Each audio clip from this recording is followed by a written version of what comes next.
नमस्कार शेतकरी मित्रांनो, आज आपण आपले एक प्रगतिशील शेतकरी आणि सतत शेतीमध्ये नवीन नवीन प्रयोग करत असणारे आपले सातारे येथील शेतकरी भाऊसाहेब दत्तात्रय दखणे यांच्या क्षेत्रावर आलेलो आहे.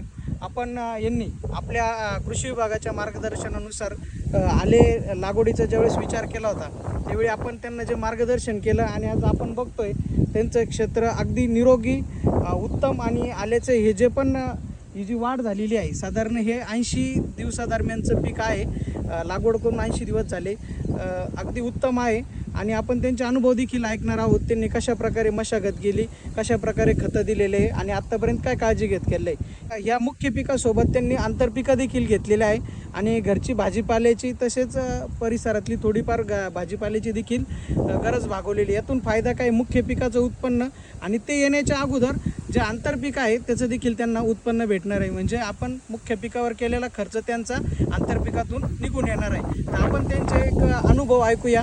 या आले पिकाचं त्यांनी कशी काळजी घेतली आणि आजपर्यंत हे निरोगी कशा प्रकारे राहिलं. आता आपण या ठिकाणी हे जे क्षेत्र बघतोय ही लागवड करून किती दिवस झाले? याला लागवड करून 80 दिवस झाले. 7 जूनची लागवड आहे. 7 जूनची. बेनं कुठून आणलं होतं? बेन अंदर साधारणतः तुम्हाला तर किती बेनं लागलं याला एक एकरासाठी? क्षेत्रासाठी 10 क्विंटल बेन लागली. अगदी बरोबर, कारण आपल्याला 1 हेक्टरसाठी साधारणतः 25 क्विंटल बेनं लागत असतं. त्यांनी 1 एकरासाठी 10 क्विंटल अगदी म्हणजे मेंटेन पण अंतर पण मेंटेन ठेवलं आणि योग्य लागवड. 4.5 फुटाची बेड आहे. हो. त्यावर 2 लाईन आहे. 2 लाईन. आता तुम्ही किती वेळा आता याला भर किती वेळा दिली? आता पॉवर वेल्डने 2 वेळेस भर दिली. एक वेळेस लागवड झाली त्यावेळेस एकदा दिली आणि आता 2-4 दिवसापूर्वी याला पॉवर वेल्डने भर दिली. शेणखत पहिलं टाकलेल्याच आहे 10 ट्रॉल्या एकरी. आणि आता पिवळ्या पण असल्यामुळे याला थोडंसं झिंक आणि फेरस आजच सोडलं आहे. हो, फेरस म्हणजे झिंक आणि फेरस पिवळेपणा दूर होण्यासाठी आजच ड्रिपद्वारे दिले. कसं ड्रिपद्वारे दिले म्हणजे खतांचा वापर तुम्ही ड्रिपद्वारेच करताय, पाणी देखील ड्रिपद्वारेच. ओके. आणि त्याच्यामध्ये तुम्ही मुख्य पिकासोबत आंतरपीक देखील घेतलेलं आहे. हो, मिरची लावली नाही, मिरची लावली त्यामध्ये आणि घरच्यासाठी शेपू पण लावली. अरे वा, म्हणजे कोथिंबीर पण होती. कोथिंबीर आहे, म्हणजे धने आहे, मिरची आणि शेपू आहे. घरचं भागून थोडंफार अतिरिक्त उत्पन्न देखील त्यांनी आपण ज्या प्रकारे सांगितलं त्या दृष्टीने त्यांची वाटचाल या पिकाची चालू आहे. आणि खतं कोणते कोणते दिले? रासायनिक खतं? रासायनिक खत 10-26 टाकलाय आणि थोडंसं सेंद्रिय पण टाकली.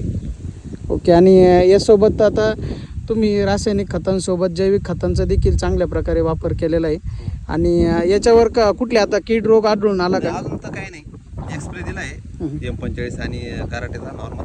बाकी फक्त पिवळेपणा दिसला त्यावर, त्यामुळे त्याला त्यांनी अतिरिक्त पाण्याचा देखील वापर होऊन दिलेला नाही, कारण अतिरिक्त पाण्याचा वापर झाला तर कंद सडतात आणि पाण्याचा ताण देखील पडू नाही दिलेला, कारण ताण जर पडला तर कंदाला तडे जातात आणि त्यानंतर देखील खराब होतं. म्हणजे ते अगदी छान प्रकारे काळजी घेत आहे. आंतरपिकाचा वापर केला, बेडचा वापर केला, त्यानंतर अंतर पण व्यवस्थित ठेवलं 2 ओळीमधील. ड्रिपद्वारे पाणी देत आहे. सगळं अगदी कृषी विभागाने ज्या प्रकारे त्यांना सांगितलं त्या प्रकारे ते फॉलो करून अगदी हा प्लॉट निरोगी दिसतोय. यामध्ये कुठलं तुम्ही आता तणनाशकाची फवारणी घेतली नाही, रासायनिक कीटकनाशकांची देखील फवारणी नाही, आणि कुठल्याही प्रकारचे आता कंद तयार होत आहे तर कुज वगैरे काय आढळून आली? अजून तर काही नाही. अजून तर काहीच नाही. अगदी त्यांनी व्यवस्थित शेड्यूल जो फॉलो केला असल्यामुळं त्यांचं पीक आपण बघतोय अगदी हिरवगार आहे, निरोगी आहे. कुठल्याही प्रकारचं तणनाशकाची गरज पडली नाही, कुठल्याही प्रकारच्या कीटकनाशकाची पडली नाही. बुरशीनाशक त्यांनी लागवडीसोबतच दिलेलं होतं. आणि मध्ये बुरशीनाशक दिलं का तुम्ही काही? नाही, अजून तर नाही दिलंय.